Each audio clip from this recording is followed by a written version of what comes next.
This is Shine On Policycast, the podcast that brings you EU policy updates relevant to solar. I'm your host, Bethany. Let's get started.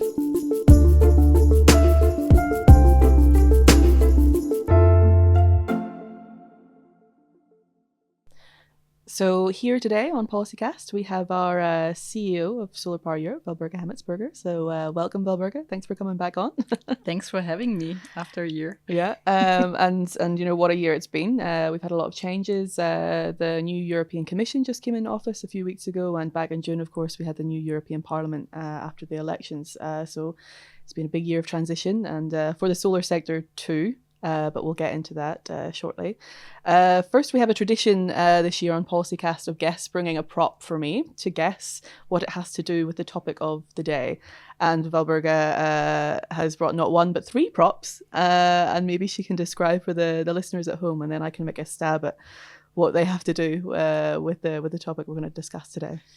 Yeah, I couldn't make a choice this morning when I rushed into my kids' room. So I brought a little lion, I brought pliers, and I brought an hourglass. Okay, so a lion, something to do with bravery or courage or something. A plier to grip something, to pull at something, and an hourglass is we're running out of time.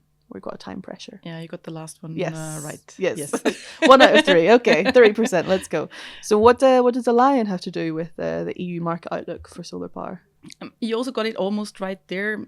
Solar this year was clearly depicted as the technology that will be delivering the lion's share in the energy transition. So the IEA report was clearly saying that. We also saw, and that was something that excited us all. I still see us at Intersolar, that the Economist special issue was calling it the dawn of the solar age. So it's really that lion that depicts, the role of solar going forward. The king of the jungle type thing. King of the jungle. Yeah, we've been called the king of the energy system as well. Several times, indeed. Pliers. There's still a lot of work to be done overcoming the bottlenecks. And that's for me the pliers and the hourglass. I mean, you got it right. We have no time to lose. There's an urgency, and we'll come to that, why there's an urgency, right? Yes, yeah. We'll certainly have time to talk about that in this discussion. So thank you for the props. But we're coming to the end of 2024, and as I said, it's been a year of transition. But if you're going to summarize it in 3 words, what 3 words would you use to describe 2024? And why? So the 3 words for me, that's clearly what you already mentioned, is change. It was a year of change. Pause. And the third one I would pick is wins. Wins. Okay, interesting. Yeah, on the change, I mean, you've already mentioned it. We have a new European leadership, but not only in Europe, but also globally. There's been, a lot of changes in the world with a lot of geopolitical uncertainty. It has brought and will still be bringing. We had the European Green Deal in the last 5 years. The focus in the next 5 years will be very much on competitiveness and on energy security. So there's also a change in focus at European policy levels. At the same time, the good thing is that we got confirmation that the Green Deal is going to continue to be a goal that is going to be pursued more in the implementation than having it as a core focus, because a lot has been done in the last 5 years. And change in market dynamics. So that's the change part of thing. Pause, because we have a little bit of a pause in solar growth. We'll come to that. And also because I'm coming back some 2-3 weeks ago now from COP29. I feel there is a pause in advancing on combating climate change. Also there, we need to, start advancing again much faster in the next rounds of negotiations. And wins, because I do think we can look back on a year which has been holding a lot of wins for the solar sector, for us as an association, more generally. Do I have time to mention it? Yeah. Of course, we've got time to celebrate some of the wins before we look at some of the challenges. Yeah, I mean, and last year and beginning this year saw market design rules, which are extremely important because it is giving the regulatory stability that we need. And there's also a very specific solar win there, which is energy sharing, which we're very proud of. A first landmark, right, for Europeans. We had a very successful European Solar Day, really bringing the benefits of solar to the wider public, to citizens. And the first solar magazine, which is bringing the benefits to the new members of parliament. We had a very nice stunt in the front of the parliament this year. Very successful events. Our flagship event, SolarPower Summit, where we had 2 commissioners, 2 ministers, a lot of high-level people, and a lot of our members, 400 participants. And registrations have just opened for SolarPower Summit 2025, so go register. 26 and 27 March for everyone who is listening. The biggest ever resource event with 1,400 participants. And really, really connecting business with business, but also business with policymakers. I think that's very important. And we saw the Solar Stewardship Initiative taking off, which is that, our transparency platform, as you know, which should bring more traceability, transparency to the solar sector, a very important project, and which hopefully will be further taking off this year. And personally, I think I was very excited joining the European Council, the Energy Council, for the first time for the, representing the solar sector. I think it was a first for the solar sector to be talking to all 27 energy ministers in a council meeting and conveying our messages there. So there was it was the same time as the SolarPower Summit as well. Unfortunately. So run across town, but what a reason to be double booked. So those are some of the wins. But this time last year, you were joining us to talk about the EU market outlook and the report that will be on our website by the time this podcast is live. And as you said, last year we had incredible growth, and the picture is pausing, perhaps for now. So maybe what are your key takeaways from this year's report? Yeah. So the last 3 years, we've been celebrating growth big times with growth rates of more than 50%.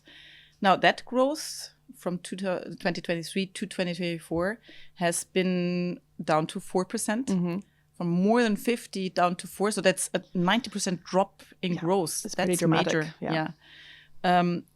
And what we also saw for the first time is that there's a slowdown in investments.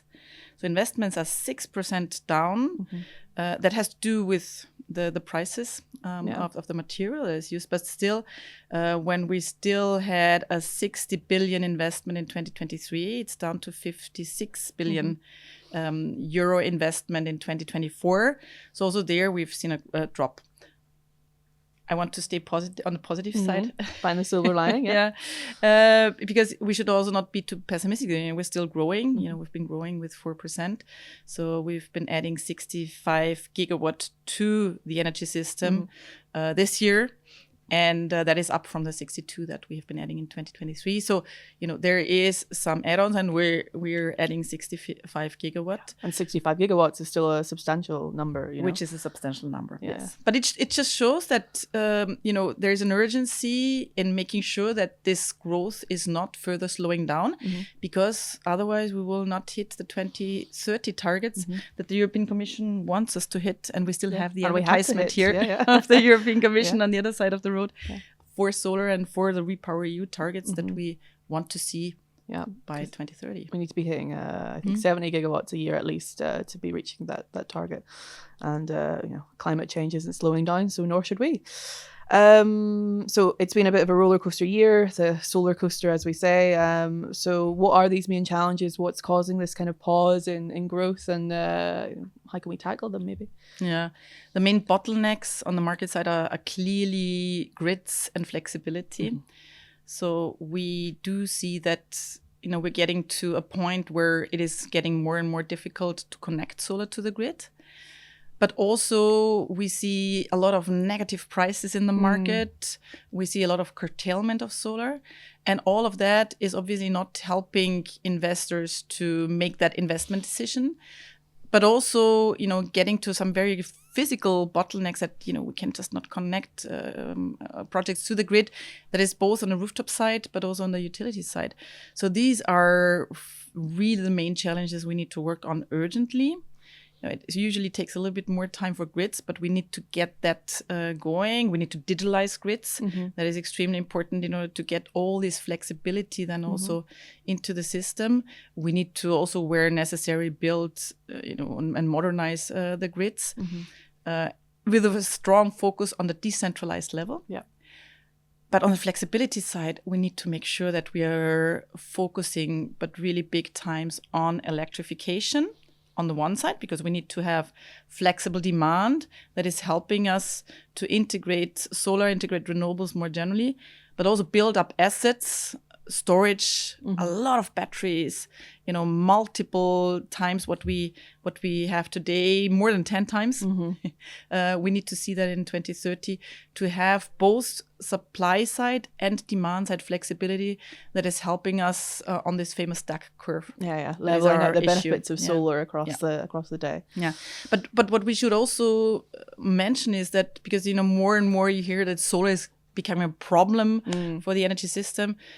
I mean, we should really rephrase that, because we're not a problem to the energy system. We're the solution for many things, Europe's competitiveness, solution to energy security, or to security more generally, and not least for climate change. So we just need to make sure that this solution also is valued and that we get it into the system. Yeah, I mean, it's not a small challenge, but it's one that needs to be tackled. And I mean, we can look at all the studies. Solar flexibility, it's the cheapest energy source out there. So if we're talking competitiveness, solar is part of that solution. And we mentioned that we had a new EU mandate. We've got some new policymakers across the road and at the Place Lux at the European Parliament. So what would we like them to do in terms of tackling maybe this flexibility challenge and some other bits of the puzzle?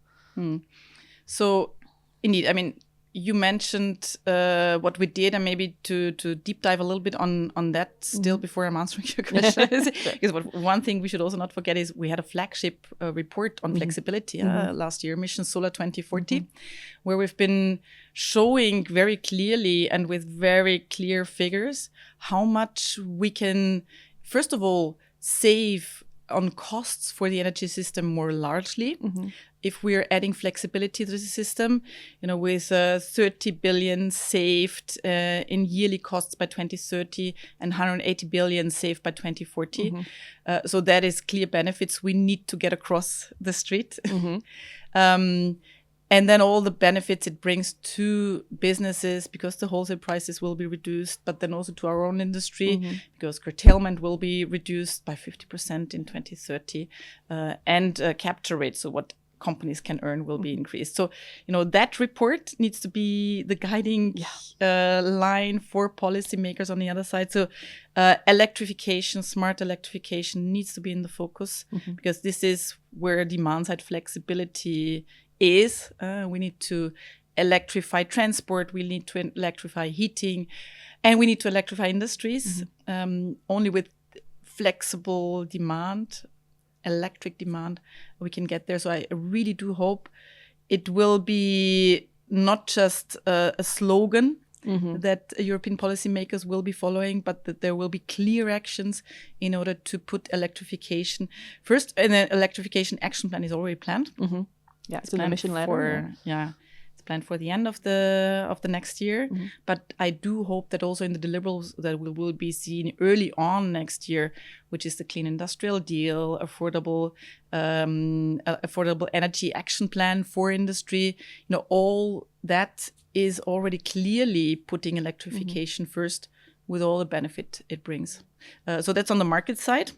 But then obviously there's also the industry side of things, because we do know that Europe has been making a historical mistake in the last 10, 15 years, giving up on solar manufacturing.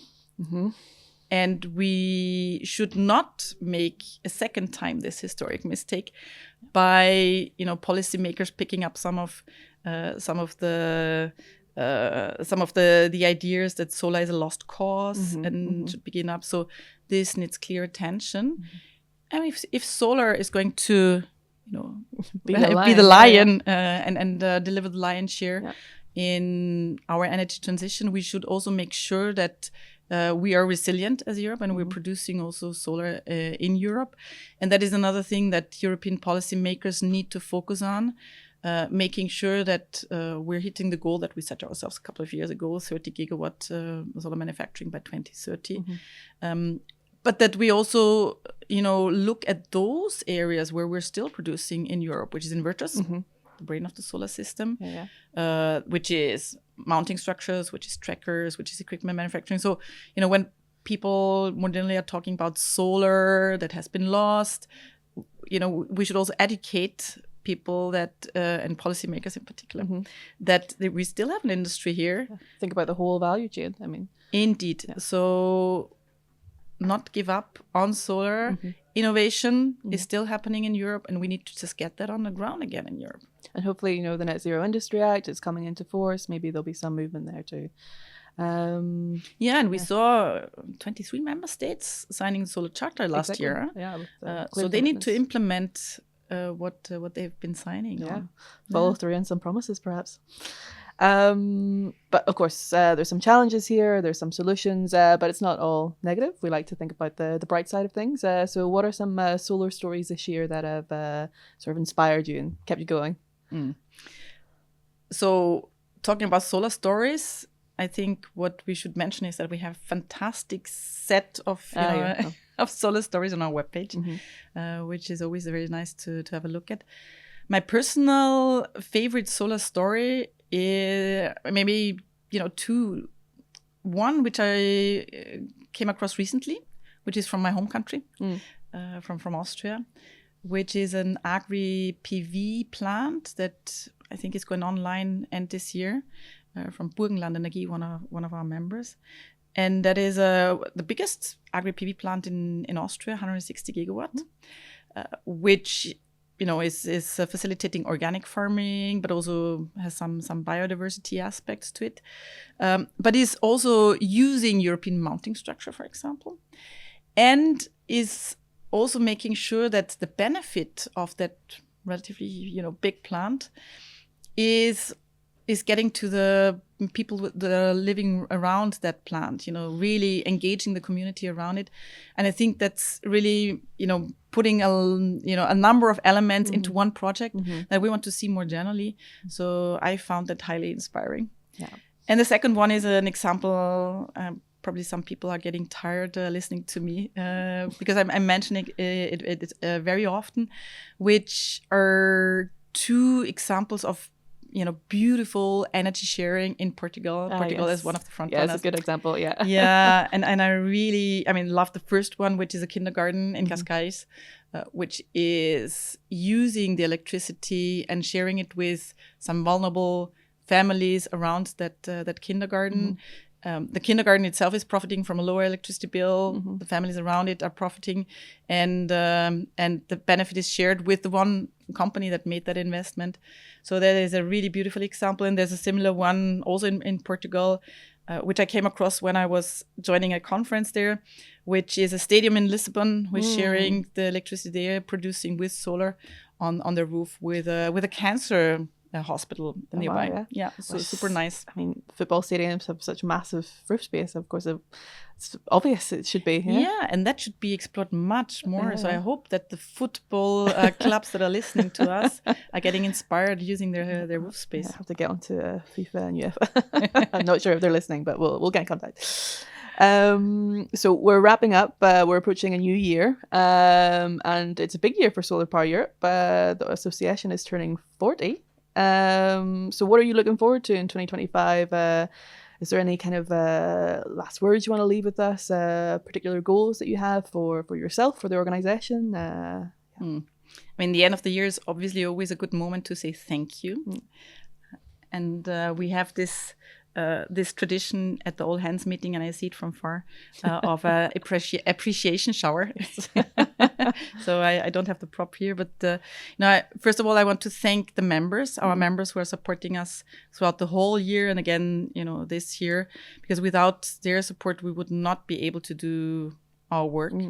And also with their input they are providing us, so that is very important. But a very big thank you also goes to the team, and some of them are here, because really the team's drive is inspiring me big times and has been inspiring me throughout the last year.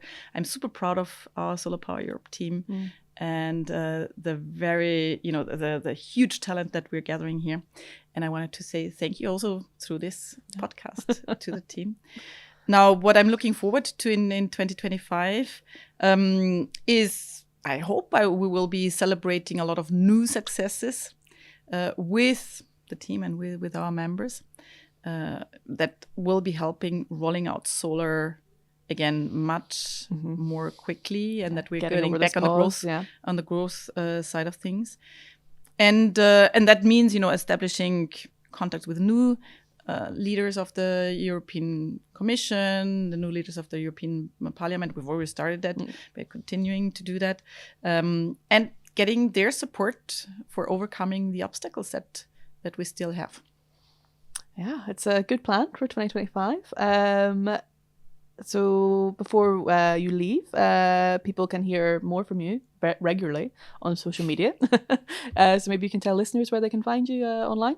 Yeah, LinkedIn, if you type Walburga Hemetsberger. You're the only one, I think. I think so. Yeah, and I still have an X account. Yes, for now. We'll see what 2025 brings. Which is Solar Walburga. Yeah. So let's see. Well, thanks so much, Walburga, for your time today and for 2024. And let's see what 2025 brings. Thanks, Bethany, for having me. Thanks for listening to today's episode. This podcast is brought to you by SolarPower Europe. If you don't want to miss our next episode, make sure to subscribe and turn on notifications. Shine on.